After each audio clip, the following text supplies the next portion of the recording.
Me fizeram uma pergunta por esses dias. Eu tenho pedido que vocês façam perguntas a mim sobre oração. Talvez a sua pergunta seja a pergunta de muitas outras pessoas.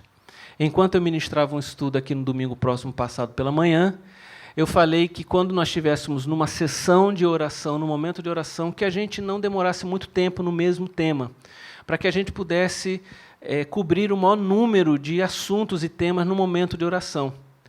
Alguém interpretou que eu estava dizendo que uma vez que a gente ora, a gente não precisa orar nunca mais. Não falei isso. Quero aproveitar para dizer que nós precisamos ser perseverantes na oração.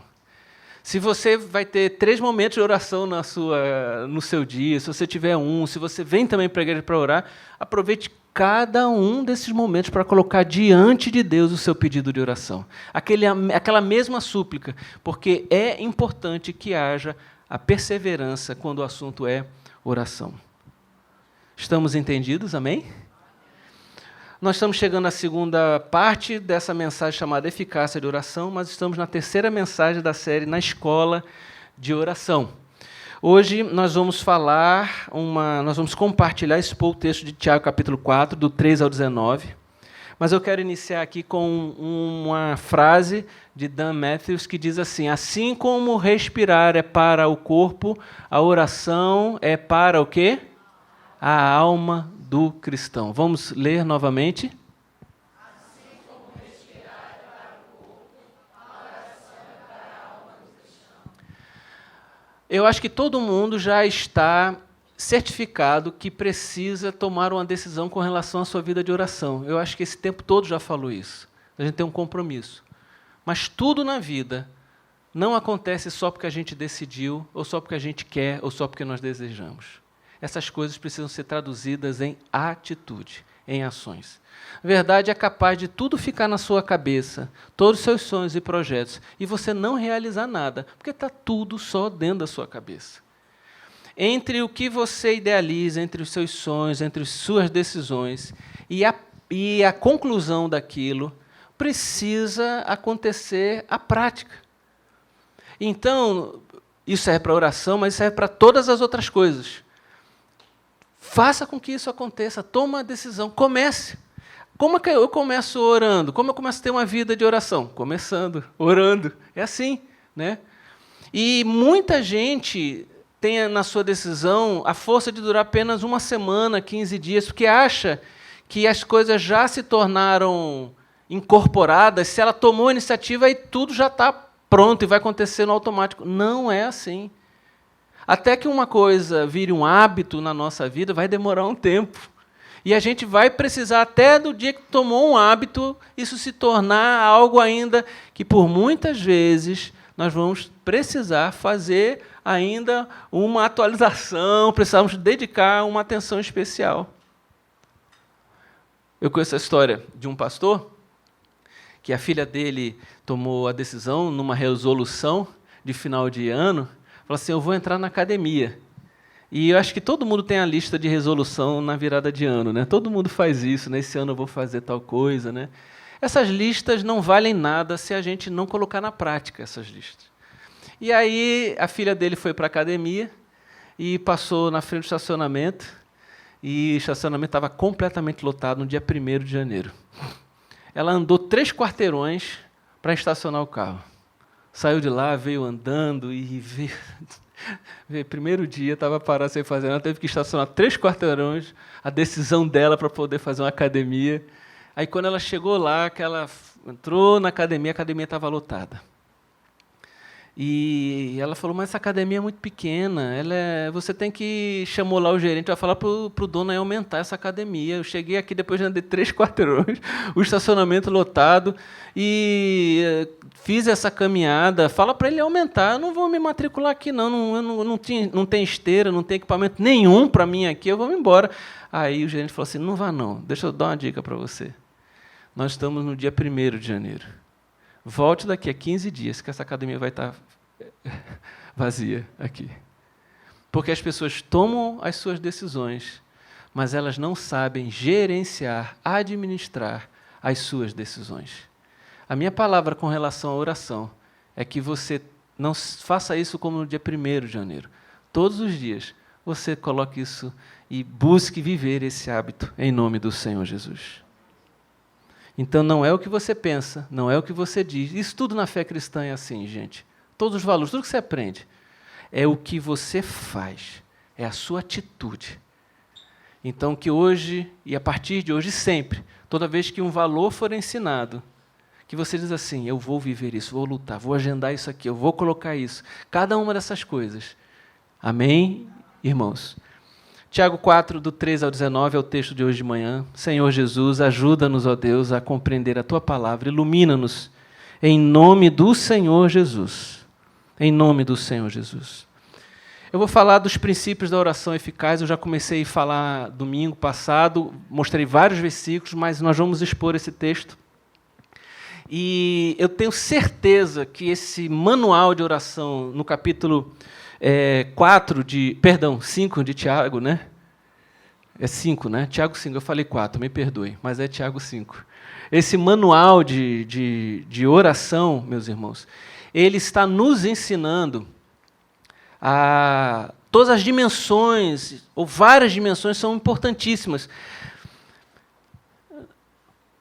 Fundamental, é um segredo. Nós vamos falar aqui de várias coisas hoje pela manhã que vão despertar a sua vida, se você quiser colocar em prática, dinamizar a vida de oração, se conscientizar, porque conscientização é muito importante.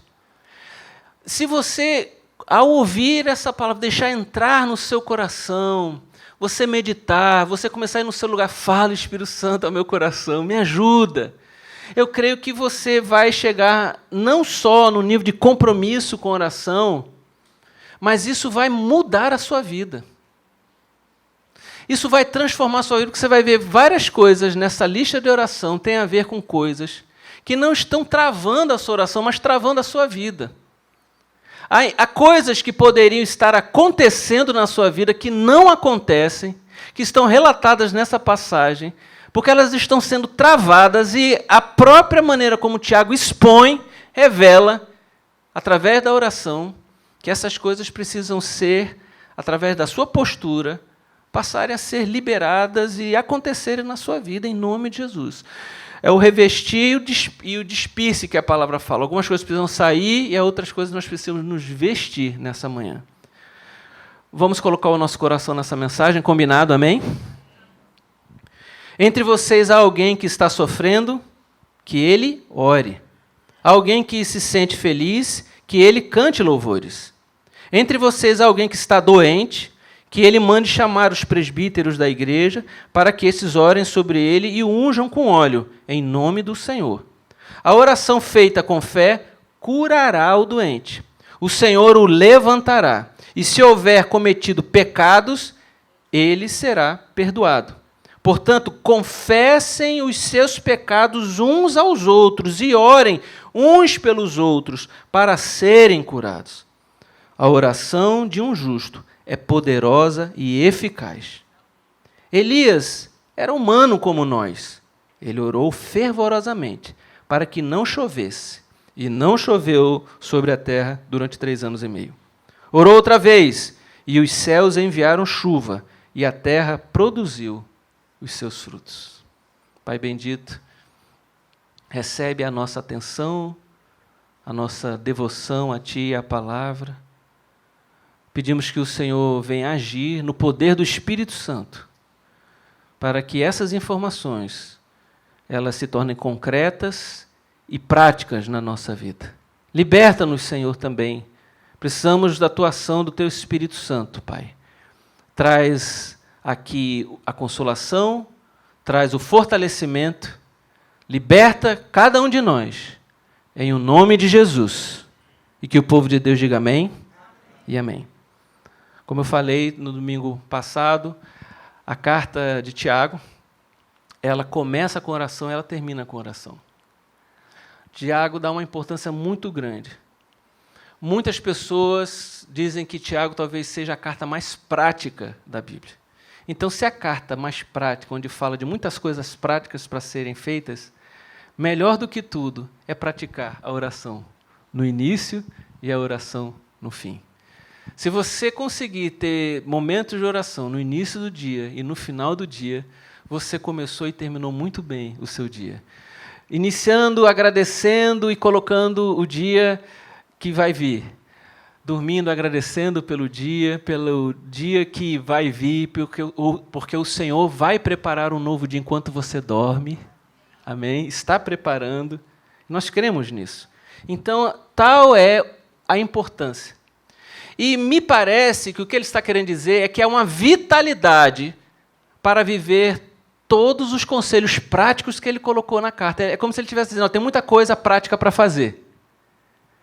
Então, vocês vão precisar de um combustível para realizar. Então, o que acontece? Vem da onde? Vem do Espírito Santo. Vem da oração. Então, ele começa e termina falando, olha, para o que vocês vivam, todos esses conselhos são muitos e vários, não é o objetivo da mensagem expor a carta toda de Tiago, mas ele fala, então, vamos começar na oração e ele expõe isso, ele começa dessa maneira, que seja assim para a nossa vida também. O primeiro princípio de oração eficaz está no versículo 13. A vida de oração é uma atividade pessoal que não dá para terceirizá-la, né? Não dá para entregar ela para outras pessoas. Queridos do Senhor Jesus, tem um acentozinho no terceirizá-la, desculpa, ali. Fui eu mesmo, que eu acho que eu não coloquei aqui, mas eu estou vendo ali. Prestem bem atenção nisso, gente. Há muito na prática popular da igreja que pessoas cheguem e digam assim, ora por mim, ora por mim. Eu quero ir naquele momento da oração que os pastores e os bispos oram. Não esquece de colocar o meu nome na lista de oração. Ok. A intercessão, a oração. Mas ele está falando que essa prática tem que ser sua. Olha a ênfase. Por ele escrever dessa maneira, ele fala assim, olha, há pessoas que estão sofrendo no meio de vocês, mas que ele ore. Olha a ênfase que ele está dando. Que ele ore. Isso não é uma maldade de Tiago. Tiago, na verdade, está ensinando a resposta, ele está dando o caminho. Ele está falando que seja uma prática sua. E aqui eu também quero dizer que, do ponto de vista da cultura brasileira, onde pessoas se escravizam pelas grandes religiões, porque vão até os santuários para alcançar uma bênção, porque ficam reféns de pastores, porque ficam reféns de grandes personalidades religiosas, isso aqui é uma denúncia grave para que haja uma desconstrução desse tipo de espiritualidade, onde parece que existem super-homens que são dotados de uma espiritualidade diferente e que agora nós vamos divinizá-los e vamos também agora submeter a nossa espiritualidade refém desse dom, desse carisma dessas pessoas. Isso não é bíblico. Que você ore, porque o próprio Deus vai agir. Amém, gente? E ele fala uma coisa legal, assim, a maneira como ele constrói, porque ele diz assim, olha, você mesmo que vai orar, é você mesmo que daqui a pouco vai estar cantando louvores de gratidão ao Senhor. Amém, gente? Olha, eu tenho certeza que você vai cantar louvores de gratidão ao Senhor. Então, que você mesmo ore, porque ele repete a mesma ênfase, ele fala assim, alguém que se sente feliz, então cante louvores, que ele cante. No original, há uma indicação, que ele cante louvores. Então, é você, eu e você. A prática da intercessão e da oração. Creia que o Senhor está ouvindo cada uma das nossas orações. Isso é uma paz, gente, para a nossa vida. Aonde você estiver, o teu Senhor vai ouvir a sua oração. Por isso nós cremos que como assim é a respiração para o corpo, a oração é para a vida do cristão. Porque ali o Senhor está sustentando enquanto está agindo, enquanto está movendo a vontade dEle na nossa vida. É a melhor atitude frente ao sofrimento, em primeiro lugar, encará-lo. Porque também as pessoas querem que os outros resolvam os seus problemas. E quando ele dá essa ênfase no ele está trazendo o eixo para que você assuma e em Deus você encare o seu problema. Não deixe isso virar uma bola de neve. Que você vai lá e resolve e faça a vontade dele, porque ele vai te usar para manifestar a vontade dele. Então o cristão, pela fé, entende que é Deus ao lado dele, ele vai encarar o problema dele, e ele pode colocar essa oração, porque o Senhor vai ajudá-lo. Então, já que você vai agradecer, eu creio que você vai agradecer pela vitória, amém? Então, que seja a sua oração em nome de Jesus. Mesmo quando você está enfermo, né? O texto deixa lá claro, então, olha, daqui a pouco ele vai falar, então chame, que ele chame o presbítero. Eu vou aprofundar isso melhor daqui a pouco. Então, quando alguém fala assim, leva a oração para ele no hospital, gente, como uma questão de amor e carinho e a nossa questão pastoral, a gente vai lá e vai estar presente. Mas ele está indicando aqui uma coisa importantíssima nessa passagem. É que dê espaço para que a pessoa manifeste a oração dela e a fé dela. Que ele chame os presbíteros. Isso não é uma maldade, sabe? Porque muitas vezes eu vejo a esposa de alguém mandando a gente visitar para ungir com óleo, que daqui a pouco a gente vai colocar, mas está dizendo assim, o homem nem teve tempo de respirar. Ele nem teve tempo de avaliar nada daquilo. Então, quer uma visita de um amigo? A gente vai estar lá. Mas ele tem que assumir a questão espiritual dele. Ele precisa, você pode dizer, olha, meu amor, os pastores da igreja, eles vêm aqui visitar você, eles estão aqui. Agora, se você quiser oração com óleo, peça você, ore você e peça que eles venham aqui orar por você. Amém? Porque a gente tem que parar de achar que os outros vão fazer a espiritualidade para a gente. Jesus Cristo carregou a própria cruz dele, gente. Está certo que quando não aguentou, ele foi lá e dividiu. Nós vamos ver a parceria na fé daqui a pouco. Mas o eixo, meus irmãos, não é que você entregue para os outros. Então, é difícil quando a gente chega a fazer uma visita, por exemplo, e chega lá, a pessoa que está recebendo a visita nem queria. Foi um familiar que insistiu que sou. Daí eu sempre falo, olha, ele quer essa visita, ele deseja, mas você quer ter a sua fé por você e pela outra pessoa. Vocês estão entendendo? E às vezes Deus está trabalhando com ele ali. Não é que Deus está permitindo, porque nós temos lutas, amém, gente? Às vezes as pessoas falam assim, sucesso sempre para você todos os dias. Não dá para ter. E nem é bom que tenha. Vai ter um momento que não vai ter sucesso. Mas Deus está trabalhando naquele momento, gente. E aí ele fala, chama os pastores. Olha, esse pastor que veio visitar aqui essa semana. Chama ele aí. Eu quero que ele ore por mim aqui agora. Eu quero que ele venha me ungir com óleo. Amém, gente? É algo seu. Então, que ele ore. Não dá para terceirizar para ninguém. Ponto. Você deve considerar que as orações pelos doentes precisam também ser acompanhadas de óleo da unção. Mesmo isso não é uma prática misticista da Igreja Universal do Reino de Deus. Isso é uma prática bíblica. Nós cremos que isso aí não é um óleo porque representava medicina naquele tempo. Porque isso... Não. Assim como a gente usa o elemento da água para batizar alguém, assim como a gente usa pão e o vinho na hora da Santa Ceia, foi estabelecido um novo elemento na espiritualidade, que é o óleo na hora de ungir enfermos.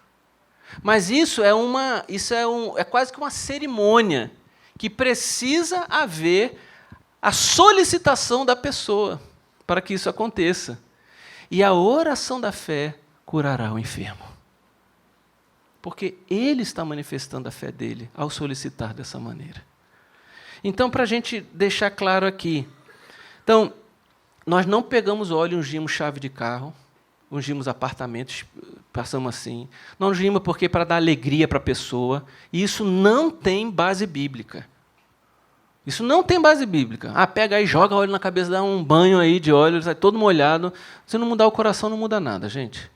Agora, esse óleo que está aqui é a manifestação exterior de que ele está crendo que Deus pode fazer algo na vida dele.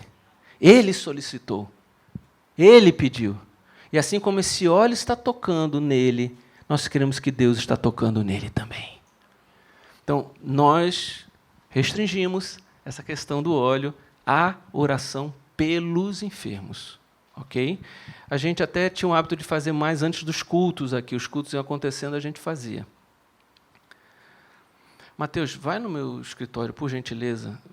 Nós vamos orar por enfermos nessa manhã aqui, amém? Pede para alguém, Michael pode ir lá. Michael, vai na minha sala, lá tem o óleo, você me faz um sinalzinho se você achar, por gentileza. Amém, meus irmãos? Porque o versículo 14 diz como? Vamos lá ver o versículo 14. Volta lá para o versículo 14. A gente vai voltando lá para os versículos. Então, entre vocês, o quê? O quê?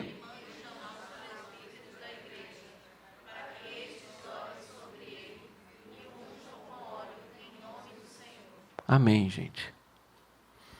Então, nós estamos só mostrando como é que é na prática, isso que eu acabei de explicar. A unção com óleo sobre os doentes. Terceiro lugar, a oração deve estar acompanhada da atitude da fé.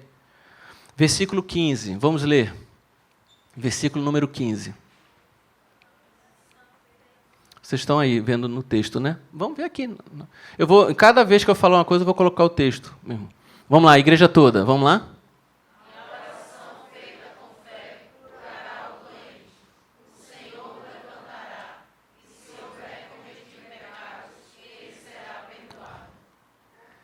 Então, meus irmãos, ele coloca um critério. A oração precisa ser feita com fé. Sem fé é impossível agradar a Deus. A fé é um poder, a fé é algo que foi dado para o ser humano. A fé é uma conexão sobrenatural. A fé não tem a ver com o que é lógico. A fé é paradoxal. A fé é metafísico. A fé, ela transcende as coisas. Ela foi algo dado pelo Senhor. E ali, ele diz aqui no texto, ele fala que essa oração precisa ser feita com fé. Meus irmãos, todas as vezes que eu prego sobre isso, as pessoas falam, ou converso sobre isso, as pessoas falam para mim sobre, mas se eu não tiver fé, Deus não vai deixar de fazer a vontade dele. Lógico que Deus vai deixar de fazer, vai fazer a vontade dele.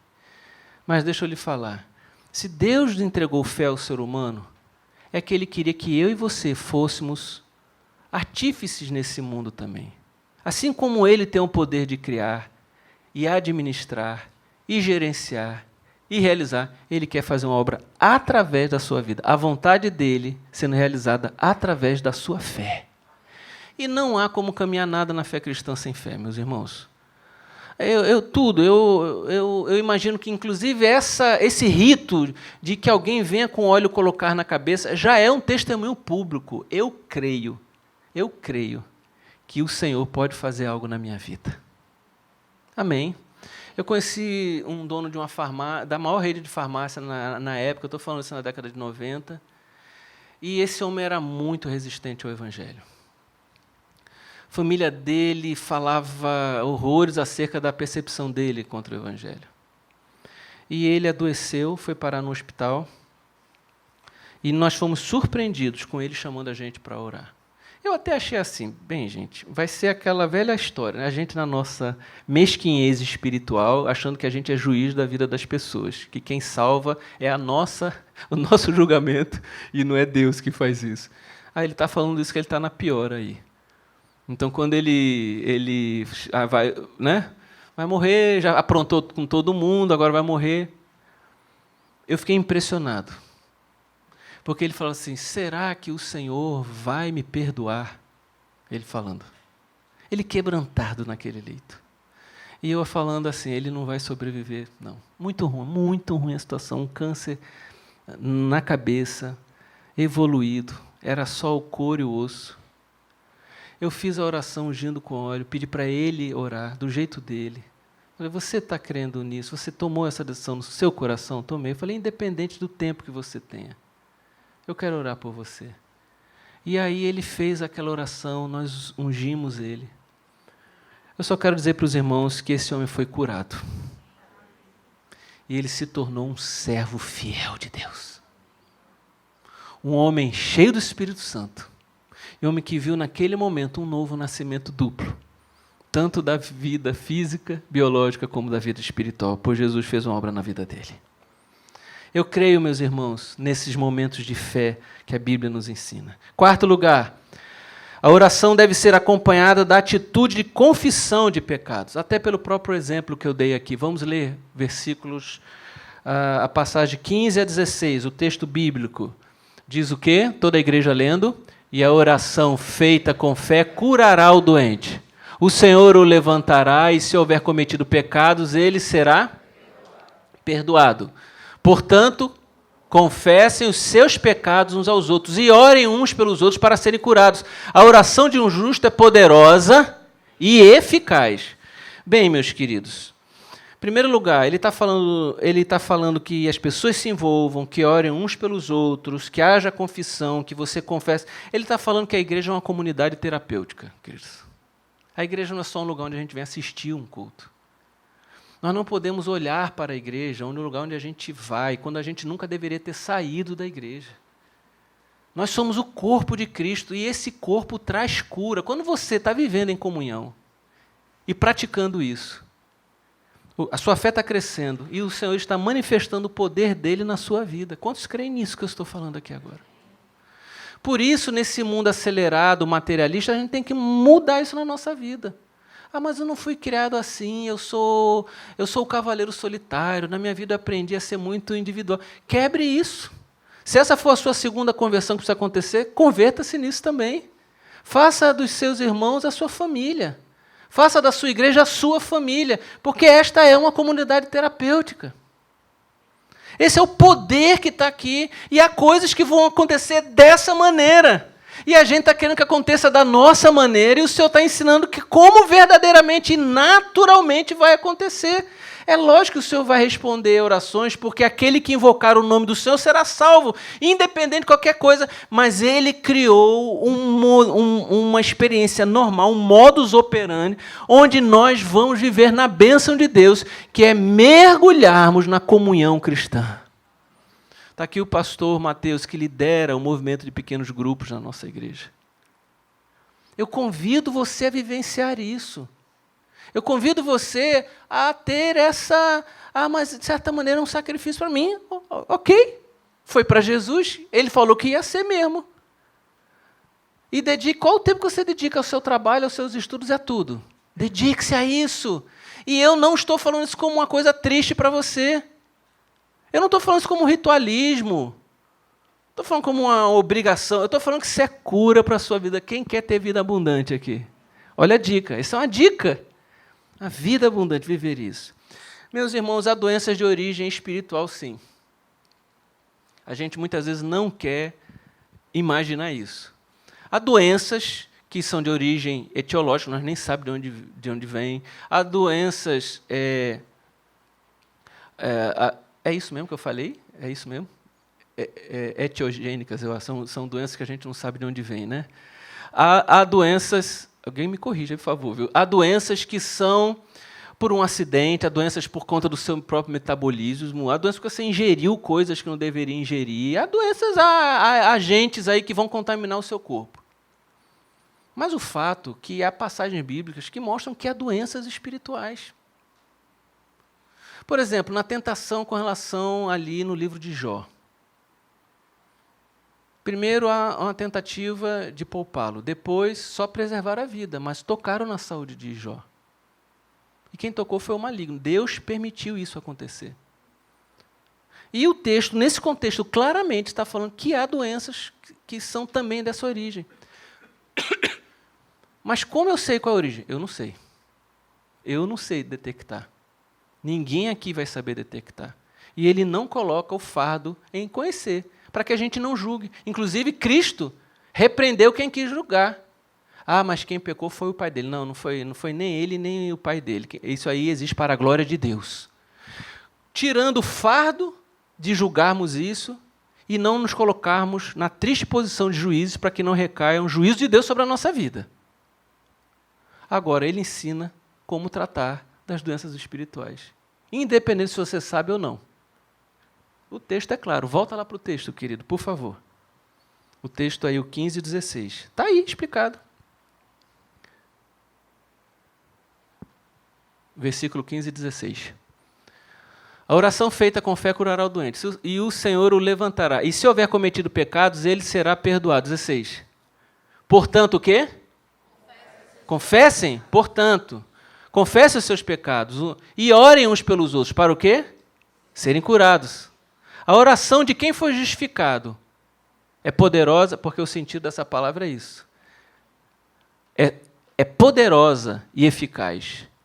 Então, vejam bem, se houver prática de confissão e de intercessão mútua,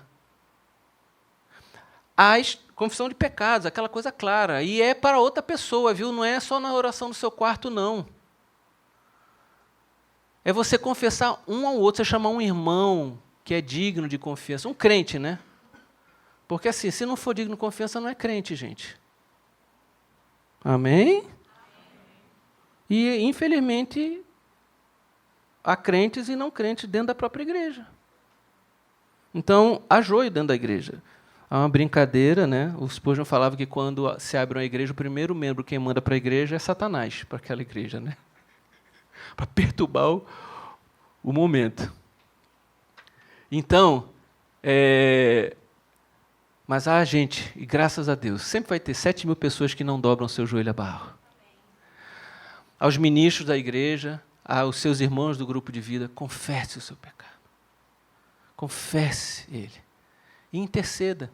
No capítulo 10 de Atos dos Apóstolos, quando há uma referência a Cornélio, que era um homem temente a Deus, diz assim: o Senhor ouviu as suas orações e as suas esmolas, e atendeu você, e revelou o Evangelho para ele. A intercessão pelos outros é uma prática de amor, de generosidade. Você está gastando seu tempo para você torcer, orar e botar alguém diante de Deus. O Senhor te abençoa curando a sua vida. Amém. Libere o perdão. Perdoe. Confesse. Não tem dinheiro no mundo, não tem patrimônio, não tem sociedade, não tem razão no mundo que faça com que você ache que perdoar seja menos importante do que você ganhar a causa que você está achando que você tem com esse problema no seu relacionamento, aí, a questão no seu relacionamento. Não. Porque você pode estar preservando o patrimônio, você pode estar preservando a sua razão, você pode estar preservando a opção de coisa e você vai estar perdendo a sua saúde. É tão forte, e eu estou falando aqui com a veemência, não estou brabo não, viu, gente? É a ênfase do pregador. Mas a bênção é maior do que isso. Se fizermos isso, louvado seja o nome do Senhor. Estaremos vivendo uma presença abençoada pelo Senhor. E às vezes a gente começa a fazer uma opção de coisa, vai para terapeuta, para coach, vai para não sei o que, ela vem para o pastor, e faz não sei o que lá. E há questões que estão expostas aí. Lembram dos verdugos que são liberados sobre aqueles que não conseguem perdoar? Essa é a prova prática de uma doença armatiogênica, né? Porque pecado no grego é armatio. Tem essa palavra? Então estou inventando aqui. É uma de origem do pecado na vida das pessoas. Amém, queridos? Deixa eu só tirar aqui, o meu bolso está amarrado aqui no negócio. Está amarrado, peraí.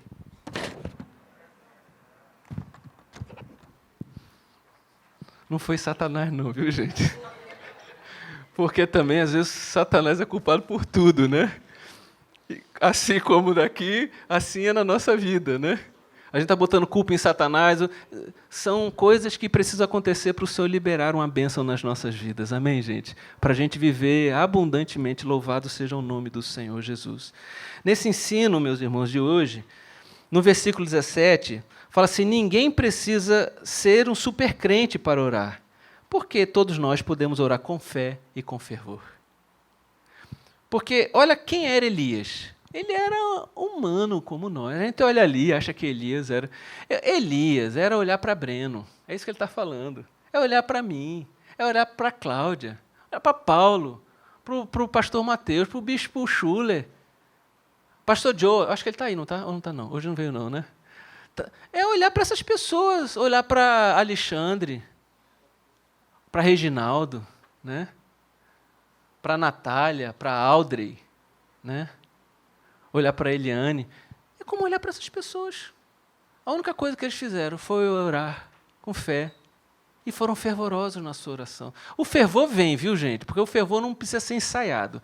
O próprio problema já é a temperatura, a gasolina do nosso fervor, gente. Ele já chega assim, a gente já vai para lá orar. Senhor, em nome de Jesus. Não é assim, gente?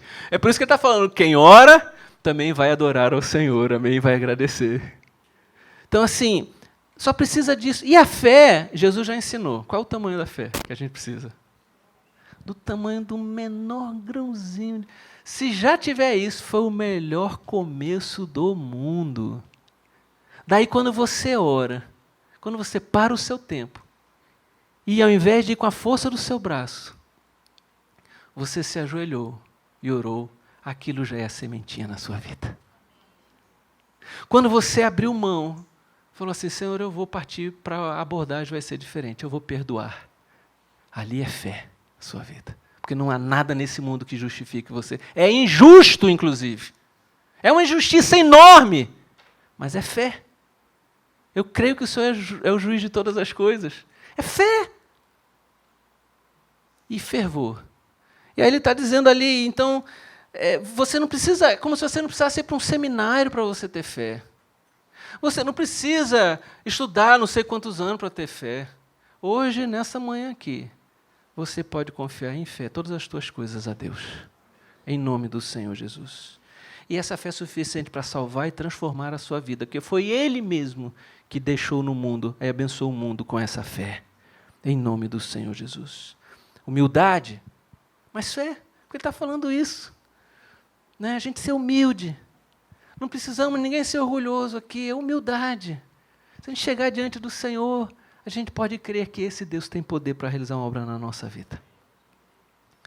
Meus irmãos, todas as pessoas serão curadas? Não. Inclusive as que tiverem fé. Porque Deus sabe o que é melhor para a nossa vida. Amém, meus irmãos? Mas depois que você passou por tudo isso, você agora tem certeza de um pouco mais do que a vontade de Deus. Amém, gente? Aí você passou por um checklist, que você falou, Senhor, pelo menos eu estou com a minha cabeça em paz. Porque eu sei que o que está dependendo de um filho de Deus, eu estou fazendo até o momento. O resto é contigo. Aí eu vou também ter a certeza se o que está acontecendo é a vontade de Deus na minha vida ou não. Amém, queridos? Mas não termina por aí. Porque a sexta questão é uma afirmação que eu faço nessa manhã, fruto do versículo 17 e do 18, que a gente leu aí agora, né? Ele era um homem humano como nós. Aí diz assim, não choveu sobre a terra durante o quê? 3 anos e meio. Orou outra vez e o céu enviou chuva. E a terra produziu os seus frutos. Está falando, Elias orou, um homem como cada um de nós. O sol, a chuva ficou, foi retida. 3 anos e meio de seca. Isso está no capítulo, isso é 1 Reis, capítulo 17. Conflito contra Acabe, um rei mau. Deus manifesta o poder dele para mostrar a Israel idólatra e Acabe, um rei mau, como quem governa é ele. Elias ora 3 anos e meio sem chover. Aí daqui a pouco, Elias ora, começa a chover de novo. Aí o que eu quero dizer com isso? Por que é que ele citou Elias? Porque eu sei, meus irmãos, que não há milagre grande demais que Deus não possa fazer na vida de pessoas simples. Você pode louvar a Deus por isso, Ele que é esse Senhor maravilhoso. Louvado seja o nome do Senhor Jesus.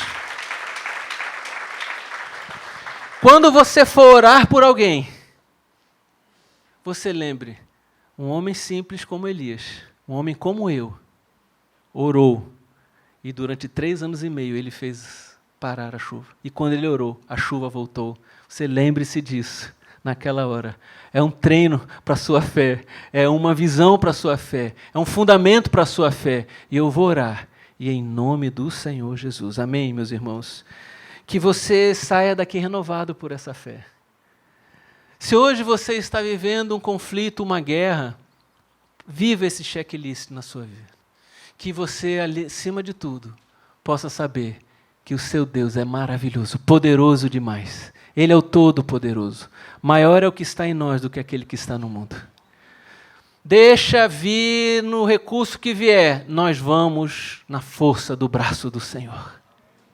Meus irmãos, Ele é esse Deus que fez parar. Esse é o Deus que parou o sol para Josué poder chegar na hora do conflito e preservar o povo que havia feito uma aliança. Esse é o Deus que abriu o Mar Vermelho. Esse é o Deus daquelas 10 pragas no Egito. Esse é o Deus que ressuscitou Lázaro, meus irmãos. Esse é o Deus que só os ossos do profeta Eliseu faziam com que as pessoas voltassem à vida.